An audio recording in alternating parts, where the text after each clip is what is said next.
Om Shri Mahalakshmiye Swaha. Om Shri Mahalakshmiye Swaha. Om Shri Mahalakshmiye Swaha.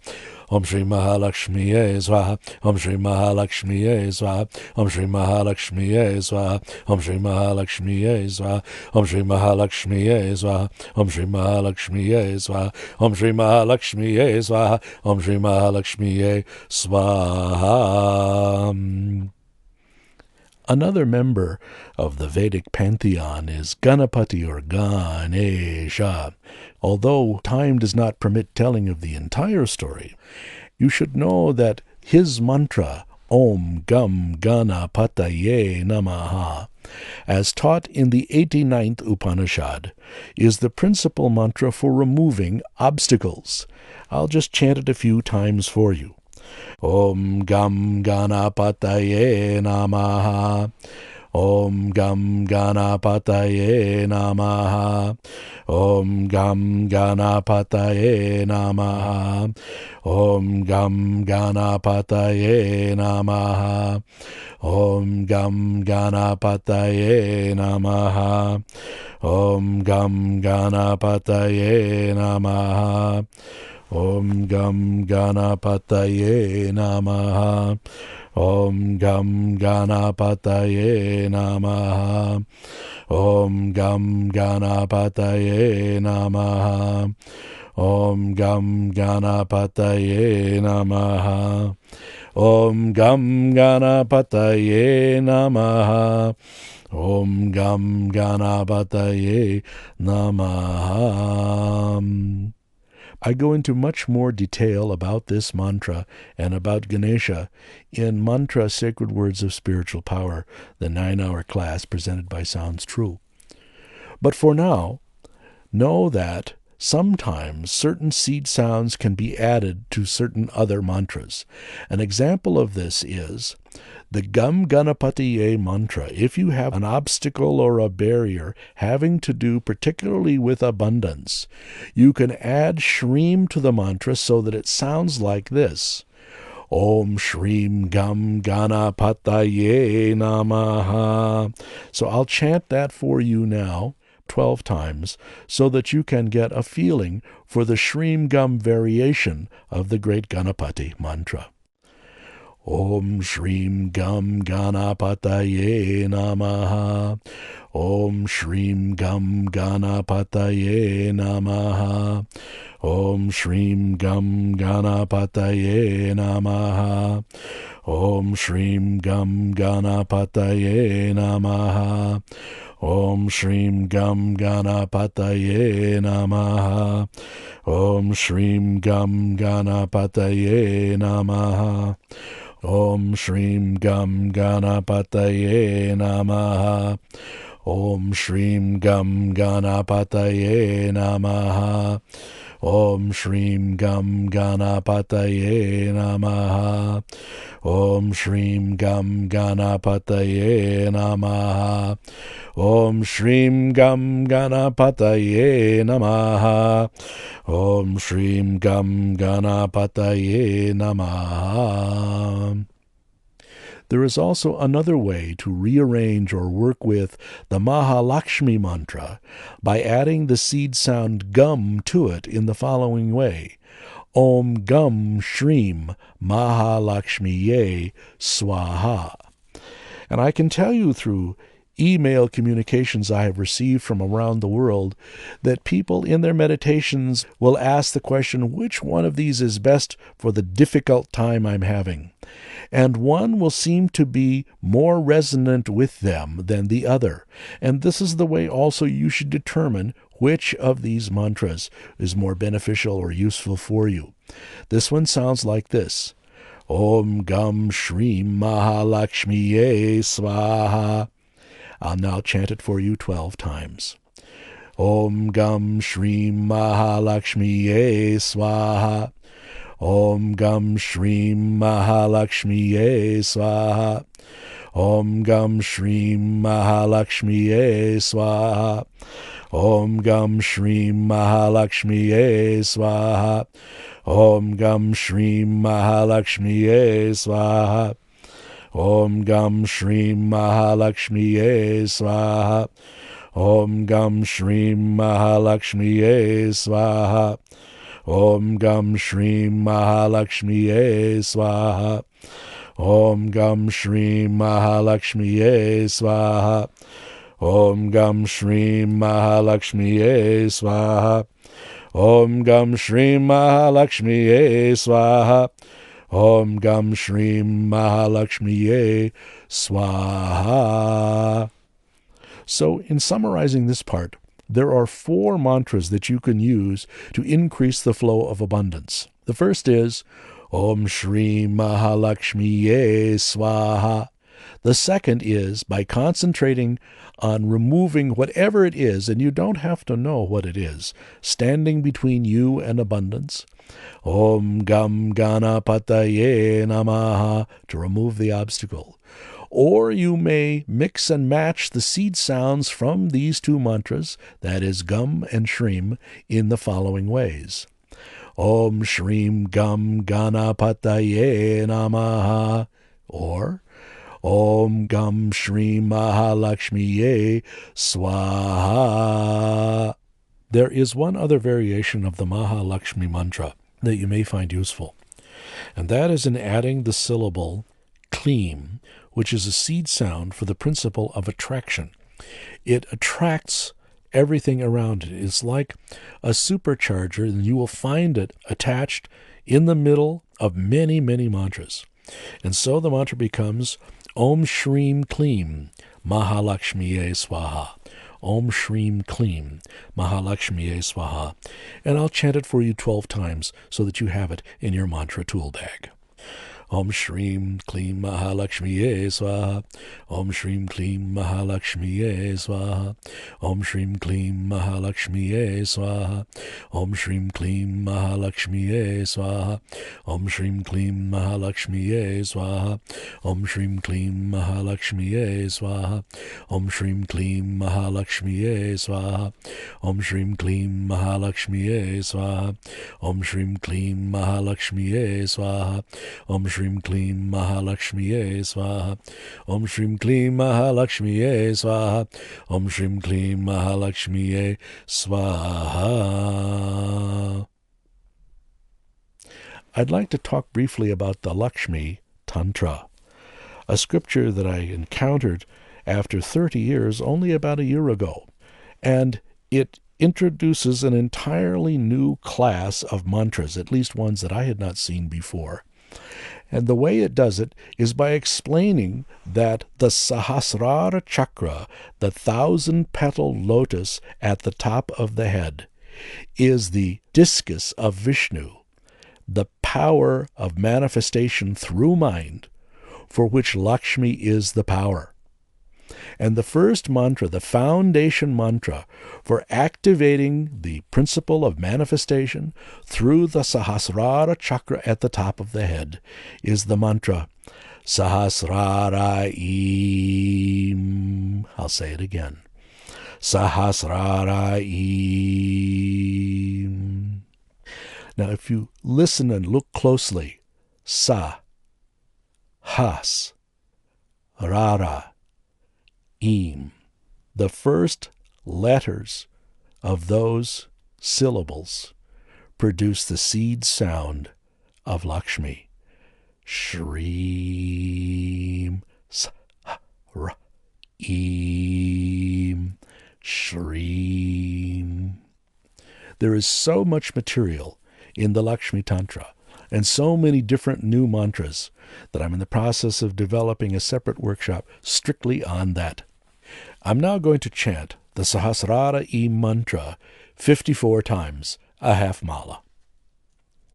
Sahasrara Im, Sahasrara Im, Sahasrara Im, Sahasrara Im, Sahasrara Im, Sahasrara Im, Sahasrara Im, Sahasrara Im, Sahasrara Im, Sahasrara Im, Sahasrara Im, Sahasrara Im, Sahasrara Im, Sahasrara Im, Sahasrara